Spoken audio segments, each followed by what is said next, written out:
Hey, what's up, everybody? I thought I would take the opportunity to make my first video here about what my plans are for 2025. Sort of my year in film, what I plan to watch this year, and some of the videos I plan to make.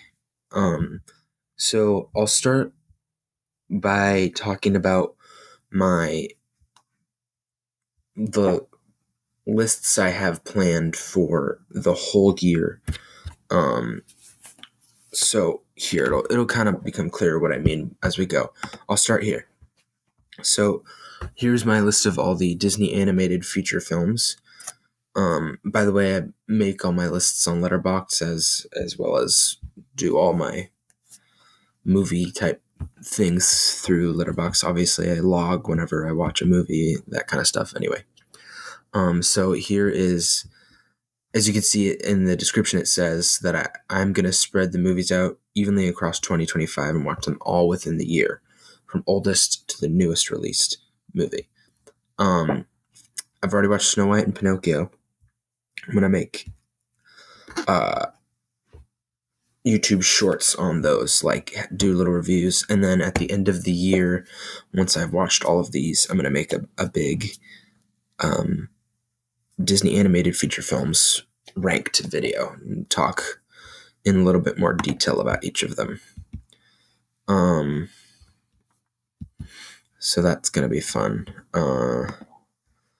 Now, my other full year list is, so this is the all MCU projects chronologically. So the story behind this is, I grew up loving the MCU, watching every entry in it, going to see every entry in the theater or every movie. And I think after Endgame, there was COVID, and so there weren't any movies for a while from Marvel, but I was getting older at that time too. I kind of was starting to phase out of it a little bit, but I never really fell out of love with the characters and those in idea. Just, I think the MCU started getting a lot more inconsistent. They started releasing a lot more things that I was uninterested in. So I kind of didn't keep up with it. And so over the last 2 or 3 years, I've missed like 3 or 4 movies, probably half the Disney Plus shows. And I think I felt I was due for a rewatch of all the other ones that I do like anyway. And so I'm going to spread this across the whole year as well. Here I have all the movies that are available on Letterboxd. I have them in the list here. These are all put chronologically. And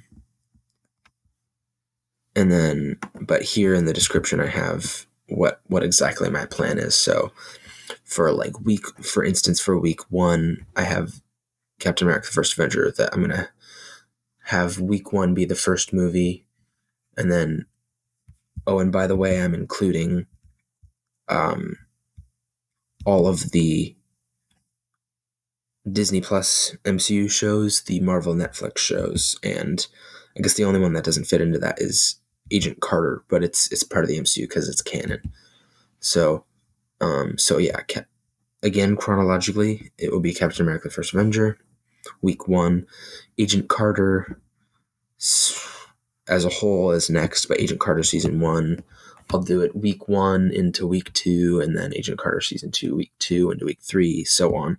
And as you can see, this is sort of how I have it planned through the end of the year. And then at the end of the year, I'll make a big MCU Marvel Net. I might make the Marvel Netflix shows a separate video, but I'm at least going to do all the MCU movies and the MCU Disney Plus shows one video. I'm going to rank them all. And then as well for the whole year, I have this sort of list. This is kind of I only just thought I would decided on doing this, but they're movies based in a restaurant or about chefs or cooks. I'm gonna just do one a month, just because this is not. I didn't really plan this until late, and then I thought it was kind of a. I started putting this list together, and then I realized I could make it a little project for this year. So it's just gonna be one a month, and yeah. So then.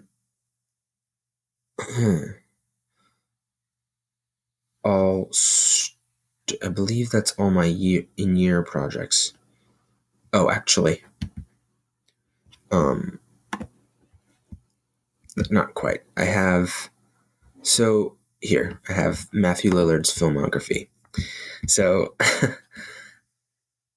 the background behind this is just that I really like Matthew Lillard's movies and his performances. It's kind of a joke in our house. Like, I'm a big Matthew Lillard fan.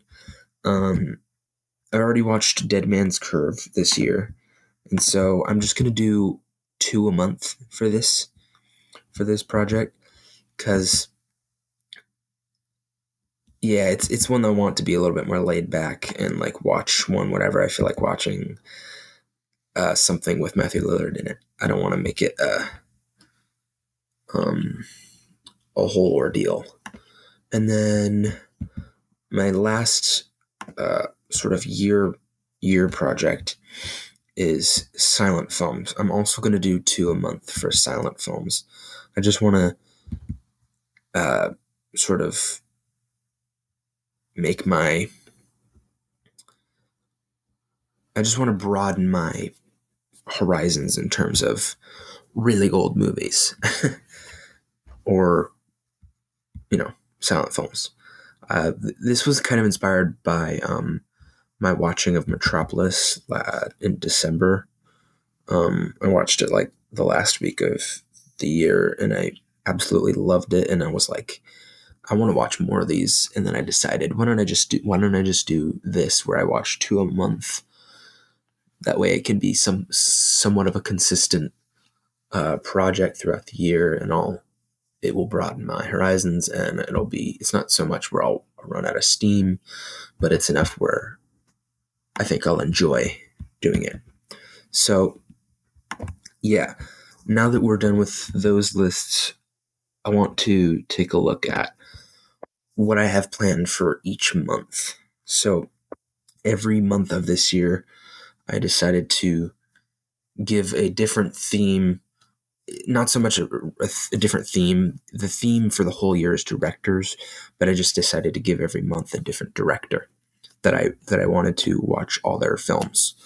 So for January, it might be kind of seem like an odd pick, but I picked Ingmar Bergman. I've seen a few of his films: Seventh Seal, Persona, Wild Strawberries, Autumn Sonata.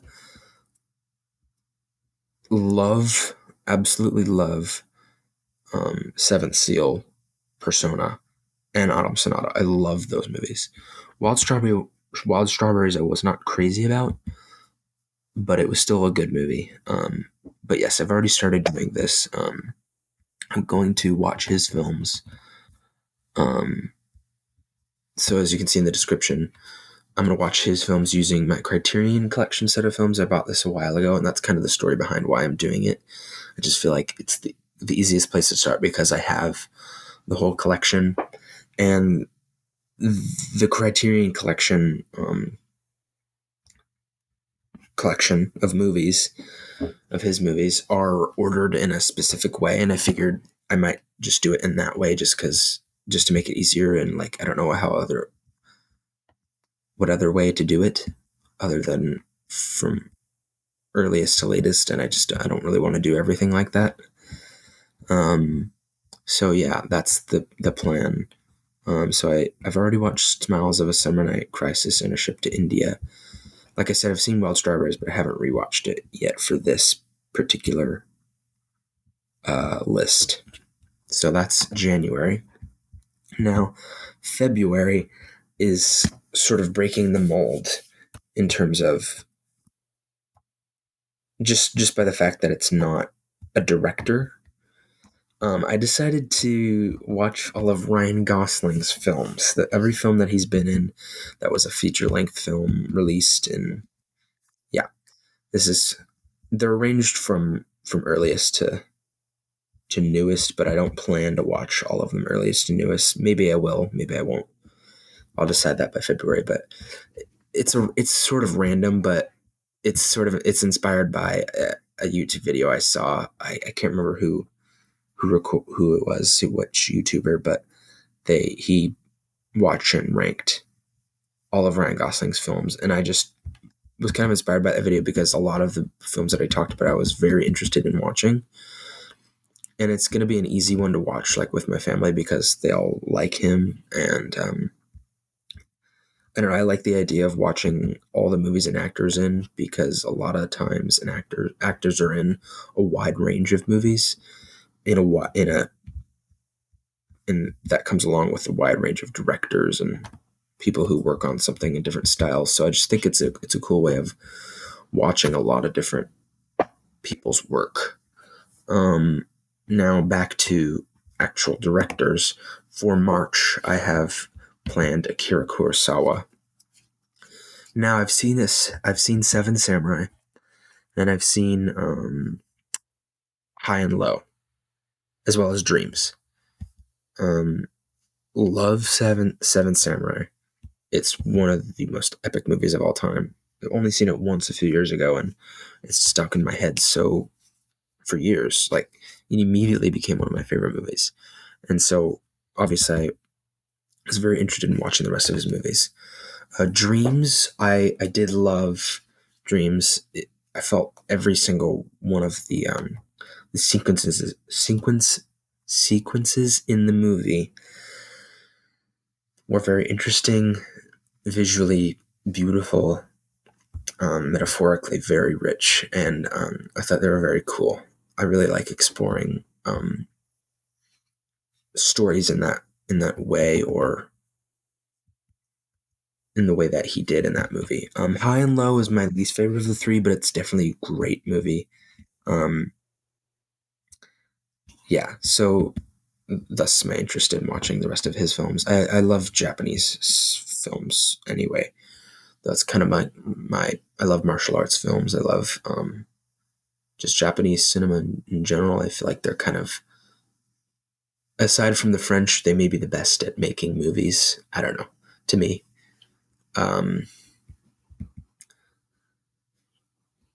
Moving on, for April, which happens to be my birth month, I decided to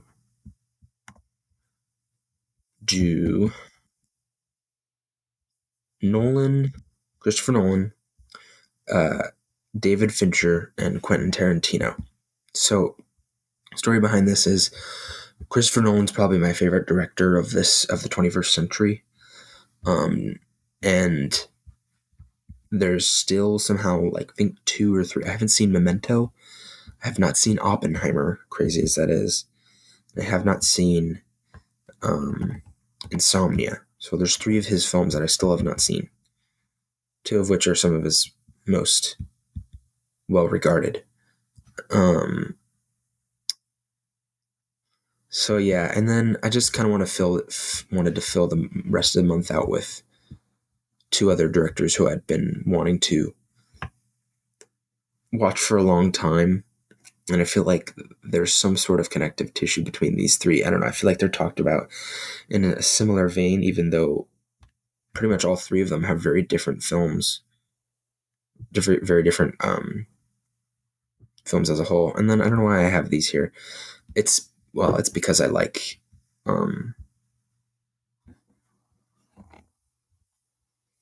I've been wanting to watch these movies for a long time. It's my birth month. I just thought it'd be a bit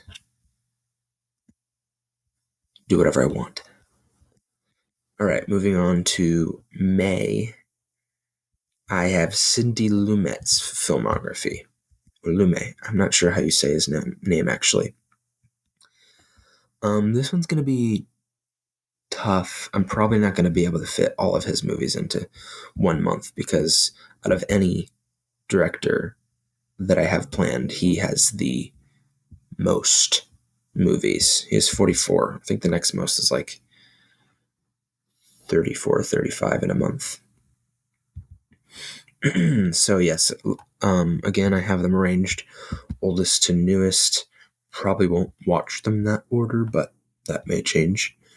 So I'm pretty excited about that one. I have not seen any of his movies, which is probably pretty surprising that I haven't even seen 12 Angry Men and like Serpico or Dog Day Afternoon or Network. Those are all movies that I want to watch quite badly. So then, yeah, after May is June, and for June I have planned Martin Scorsese. This feels like it's going to be a big undertaking. I don't know. Martin Scorsese is such a lauded director. Martin Scorsese is such a lauded director, and I've seen so few of his films, and he has quite a few that are very long, and quite a few that are. And now I have Martin Scorsese's filmography for June. This feels like an undertaking, simply because he has quite a few films, quite a few of which are very long, and a lot of them cover heavy topics. Again, also he's one of the most lauded directors of all time. He's made some bunch of movies that are considered some of the best ever, and so that alone feels like an undertaking to talk about, let alone watch those movies. So yeah, I'm definitely excited, but that's probably like the one I'm most nervous about. So for July, I have Francis Ford Coppola's filmography. The the idea with this one is he's another one. He's kind of talked about in the same vein as Martin Scorsese in a way, where he just has some of the best movies ever. He has a very extensive filmography, or not extensive, but rather, well, it's extensive, but it's also varietous. And he's got some stuff where he talks about heavy topics. He's also got some pretty surprising ones, like Jack. He directed Jack. Okay, that's random. Anyway, I'm excited to watch his. I have not seen.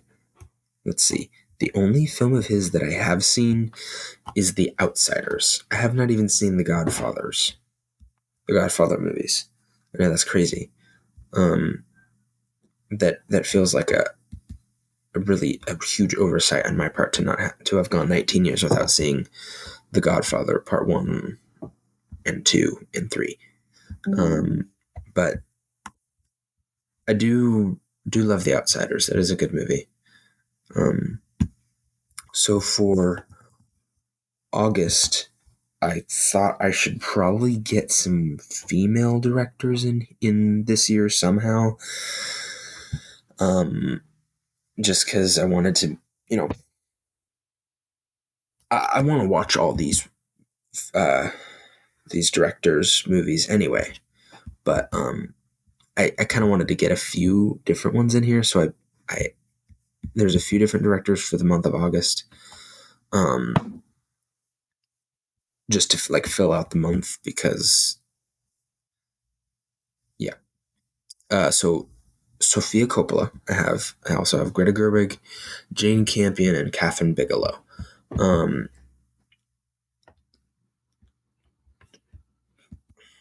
Sofia Coppola has, I believe, 8 movies, and well, I kind of figured that would be a cool place to continue from July, moving from Francis Ford Coppola to Sofia Coppola, or his daughter. And then I was like, I gotta add some other ones, because 8 movies in a month, that's obviously not enough. So my mind immediately went to Greta Gerwig for some reason, and also for some reason I thought she had more movies than 4. But yeah, she has Nights and Weekends, Lady Bird, Little Women, and Barbie. I've seen Lady Bird. a few years ago. Really liked it. Um, but I haven't seen any of the other ones. So once I added her, I was like, okay, that's still not enough. My mind immediately went to Jane Campion. Um, she does not have a ton of movies either, actually, but definitely more than the previous two. She has 9 films. 9. That still only brings it to like 20. So, and again, I still needed more. And Catherine Bigelow is an interesting one because I actually haven't seen any of her movies.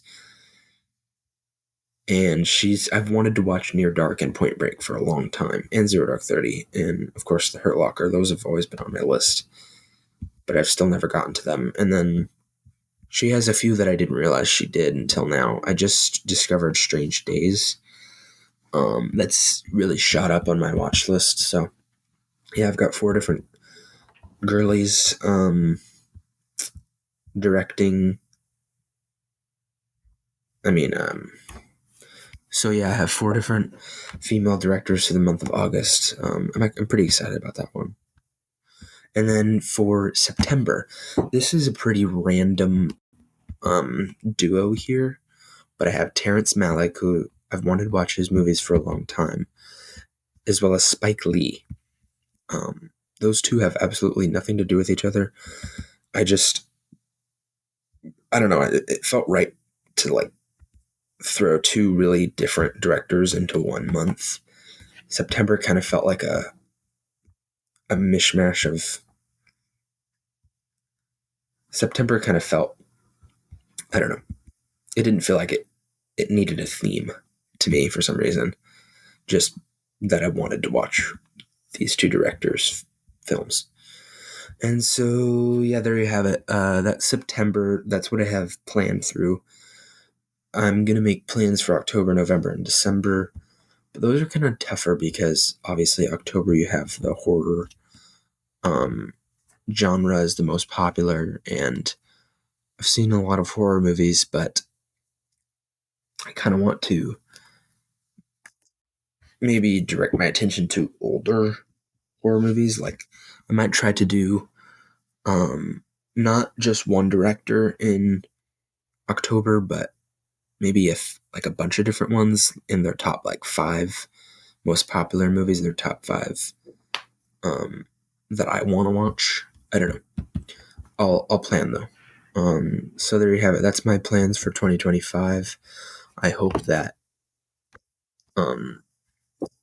you tune in and you enjoy what I have planned. I'm going to be posting shorts, YouTube shorts on at least my Disney, on the Disney films that I watch, probably as I watch them.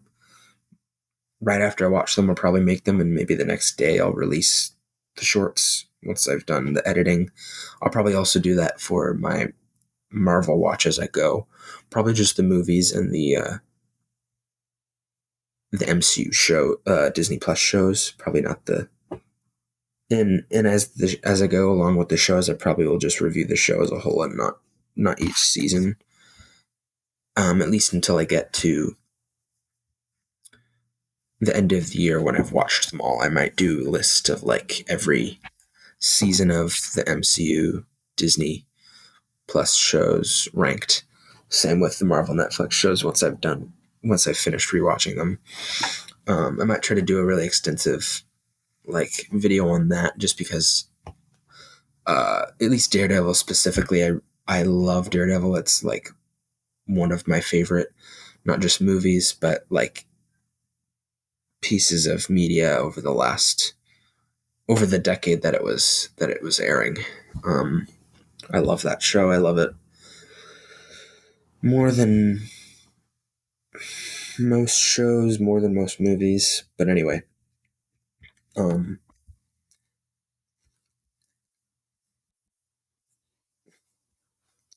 there you have it, I suppose. Here, let me take you to my diary. This is what the year looks like so far. The first of the month, first of the year, first day of the year, I watched Nosferatu 1922. I figured it was a good place to start just because it was a silent film. It would fall under my 2 a month silent films for the year. And it also made sense because the previous day I saw Nosferatu, Robert Eggers' Nosferatu. And yeah, so that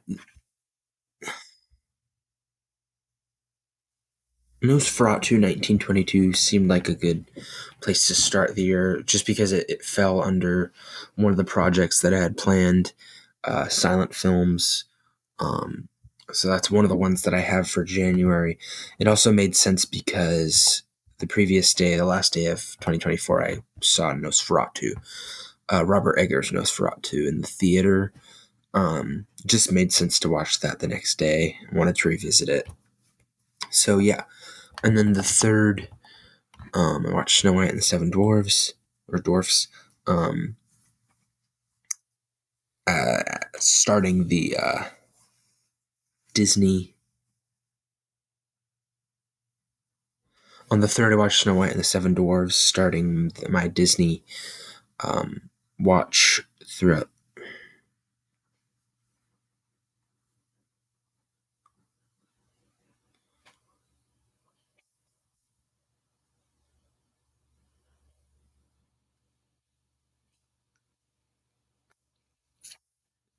And on the third, I watched Snow White and the Seven Dwarfs, beginning my watch through of all the Disney movies, and then also on the third, I watched Captain America: The First Avenger, which began my watch through of all the MCU projects. On the fifth, I watched Smiles of a Summer Night, which is an Ingmar Bergman film, starting my Ingmar Bergman watch through. And then the sixth was Pinocchio, continuing the Disney watch through. On the sixth also was Dead Man's Curve, which was my first Matthew Lillard movie of the year. Really liked that movie. Would highly recommend that if you can find it. It's got the early 2000s, late 90s feel. Matthew Lillard gives a really good performance. He's a really different character in that than I've seen him. He's a lot less likable here. It's got a lot of twists, probably too many for its own good. The movie might even be a little bit too smart for its own good. Basically, it's about these two college roommates who decide to decide to kill their third roommate and make it look like he offed himself, because their school's policy is roommates of a student who committed suicide get automatic 4.0s for the semester. So yeah, that's the premise of that movie. Again, I would highly recommend it. I think it's on Tubi. And on the 7th, I watched Complete Unknown. Enjoyed that. Wasn't perfect by any means, but thought it was alright. A good biopic. Timothée Chalamet was great in it. And then the 7th, I continued my Ingmar Bergman watch through with Crisis, his very first film, and A Ship to India, one of his first films. Like his second film, actually. Those were good. Didn't love them. But yeah, that's where I'm at now.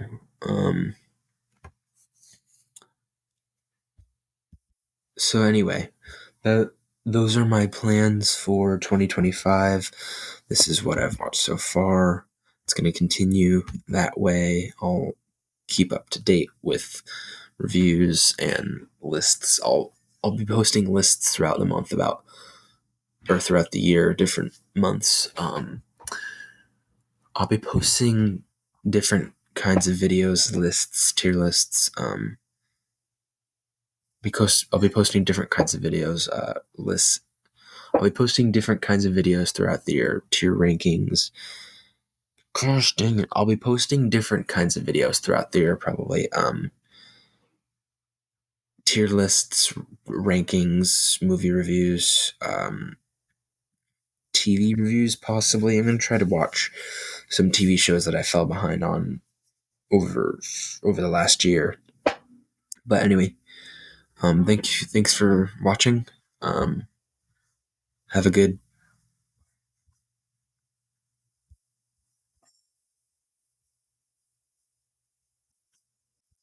So yeah, thank you for watching. So yes, that's all I have. Thank you for watching. If you would consider liking the video or leaving a comment, that would be greatly appreciated. I'd love to hear your input. And stay tuned. And thank you. Goodbye.